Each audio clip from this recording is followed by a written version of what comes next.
Hello everyone, and thanks for joining School of the American Rifle. Today we're going to do a barrel autopsy. This barrel was sent in by the owner. It was not intended to be an autopsy video. This barrel has a sheared index pin right there.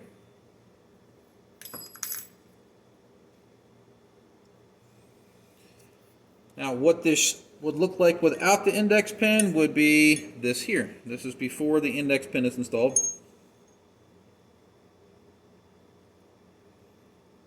And then here's one with the index pin installed.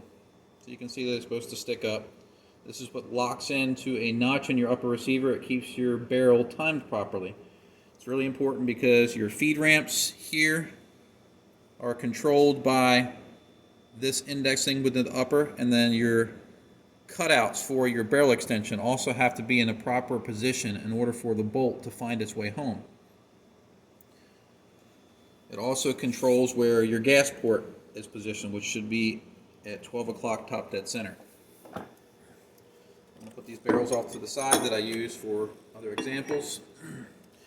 Now, the owner was unsure whether or not the removal method of loosening the barrel nut on here was what broke off the index pin. If you use the wrong type of tools, it's possible that you can stress this pin, either installing your barrel nut or removing it, based on how the tool interfaces with either the upper receiver or the barrel extension, that is.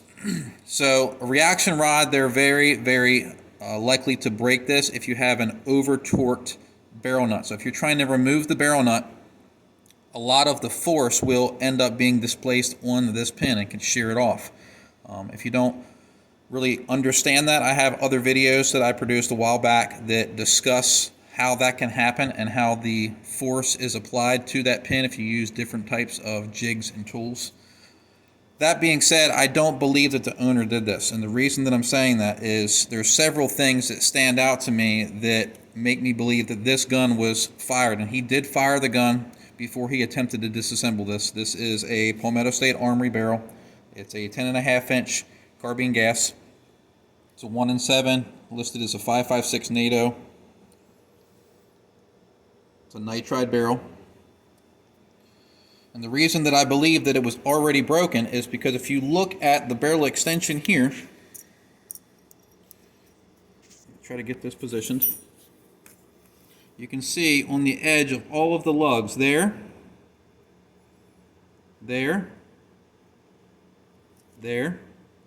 let me try to get this better positioned. There we go. Here. There's a really big gouge right there. Let me try to get some more. There's another one. There. And there. Basically all the way around.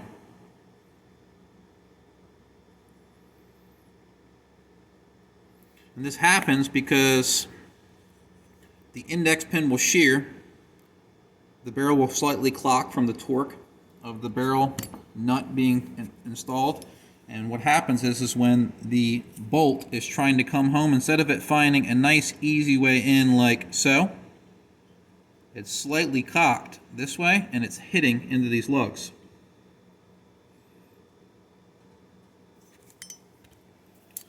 So we can't be 100% certain, but I believe that's what happened. So even if it was not damaged at the factory when it was assembled and the owner did it, there's other things going on with this barrel, and this is the reason that I didn't fix it. So he sent this to me so I could remove this and install another index pin.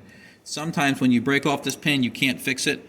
This one was egged out a little bit right here, so if the hole gets egged out, you really can't put another index pin in and make it positioned properly, unless you want to put an oversized one down that has a slight shoulder. So we were going to give this a shot to take this out. You can see it's slightly egged out right there. So this was a not great candidate for repair here. But the damage to the barrel extension here is another thing that made me pause and contact the owner and say, okay, well, this is no good. This is making contact with your bolt. And I decided to start looking at other things. So I've already checked this out before the video. And this is the reason we're going to do other checks. So let me put this down. So I did a barrel straightness gauge check, put it in here, drop straight through. The barrel is straight, it's not crooked. Muzzle erosion, it passes. It goes to the .219 mark, so muzzle erosion is good. I checked with the throat erosion gauge, and that goes to here, which is basically 1.5. So throat erosion is good. The next thing that flagged me, and it actually had great threads on it, watch this. Put my concentric gauge on here.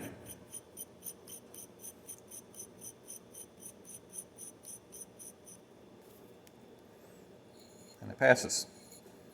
So the threads are concentric. Another good checkbox. Down the list. Now the other thing that threw me off, if you look at the gas port, you can see some copper fouling here. This barrel has taper pins. It had a fixed front sight base on it, but if you look, it appears that they tried to do a repair to the notches for the taper pin. So I'm thinking that the barrel had a crooked front sight base at the factory, or maybe even the owner did it, and they tried to correct it by oversizing these holes, which is fine, but it was done quite poorly. But the reason that I believe it was done at the factory, again, is because if you look at this mark here, you can see that the front sight base was not lined up with the gas port, and that's pretty far off. It still allowed proper gas flow. It didn't obstruct the gas port, but this front sight base was probably canted about 5 degrees or more. It wasn't sent to me with the front sight base, so I can't confirm if it was still canted. But that's not another good sign. You're going to have a front sight base that's off. You're going to have to basically move your rear sight to control windage, assuming you're using a rear sight and you're using irons. It could just be a red dot only setup. So that was another flag for me. Now the next thing that I did was I checked it with the 556 throat gauge. Now this is marked 556, so it should have a 556 throat. So what I did was I put the Michigan's 556 gauge in here, a little bit of pressure, and it sticks bad. I mean, watch, put it in here, and I can hold this barrel based on how much it's sticking. Should not stick that hard. Same thing for this gauge here. This is a Pacific Tool and Gauge function gauge. This checks the body of the chamber, the throat for proper 556 specs. Put it in here, and it is sticking pretty bad. Now I could paint this. It's basically making contact here. Same thing on the throat gauge, is making contact right about there. So the throat is slightly short. That's a somewhat common problem, regardless of who makes the barrel. A lot of companies have throats that are short, and it all depends on the chambering too. But if it's marked 556, it should have a 556 throat. So the next thing that stood out to me is I went to go check headspace, and this is the part that really makes the barrel a no-go and turns it into a paperweight. So it's pretty common in classes. I'd say about 1 in 20 barrels won't close on a 223 go, regardless of how it's marked, whether it's marked 223, wild, 556, about 1 in 20. Now the 556 go, 1.4646, a lot more barrels fail to close on this. I'd say probably about 1 in 10, maybe even more, will not close on this. But this comes down to the saying about people that will claim that AR-15s don't need to have their headspace checked. So the first thing I did was I put in the 223 go. Take a bolt. Cannot get it to turn. Of course, it's not going to close on the 556, but it won't even close on the 223. So that throws up a big flag. So people watching can say, well, what if you have some kind of funny business going on and you have a bolt that you know that's out of spec? Well, again, you don't have to check headspace, right? Well, that bolt is right. But if you don't believe, I have other gauges here. These are also made by Pacific Tool and Gauge. This is a go gauge and a no-go gauge. These remove the variable of a possible bad bolt from the equation. This tests just how the headspace is set based on the barrel extension and the chamber. Go gauge. Headspace, super, super short. Now the owner was firing this, so I can't say what the brass looked like, but I guarantee you there was probably pressure indicators in the brass. It might have been popping primers. It may have had trouble extracting rounds from the chamber, but this is not good. You do not want to fire a gun that will not close on a go gauge.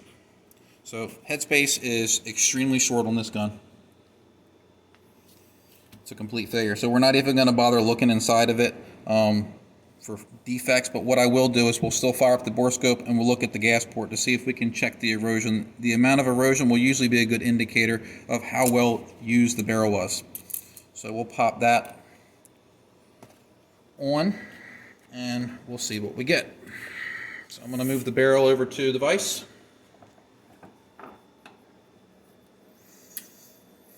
Borescope is on.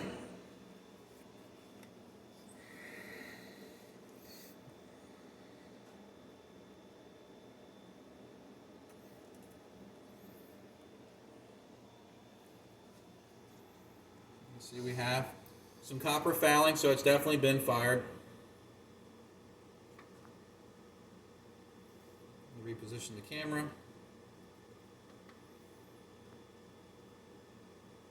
There we go.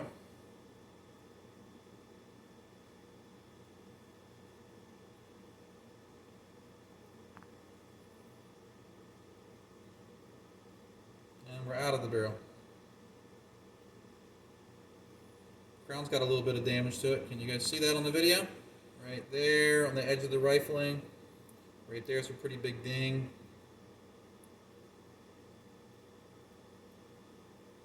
Now, that may not have been that way at the factory. It might have been rough cleaning.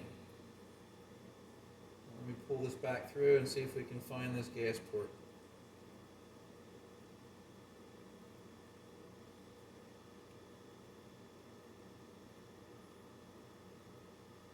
There we are. Alright, this is our gas port erosion right here.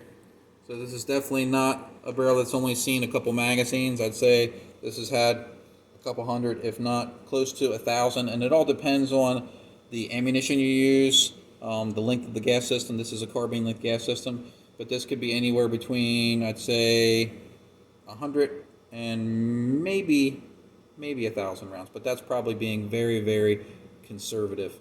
I'd probably say this is probably 500 rounds or under, but it's definitely seen some rounds through it. So not a safe setup. This barrel is dead on the table. We're not going to use this. The owner actually donated it to School of the American Rifle, so it's going to be part of the bin of shame. We have many, many barrels that are in the bin of shame. We have some already that have broken index pins. We have some that have short headspace, but it's just another addition to our collection. So I hope you found this video educational, and thanks for watching.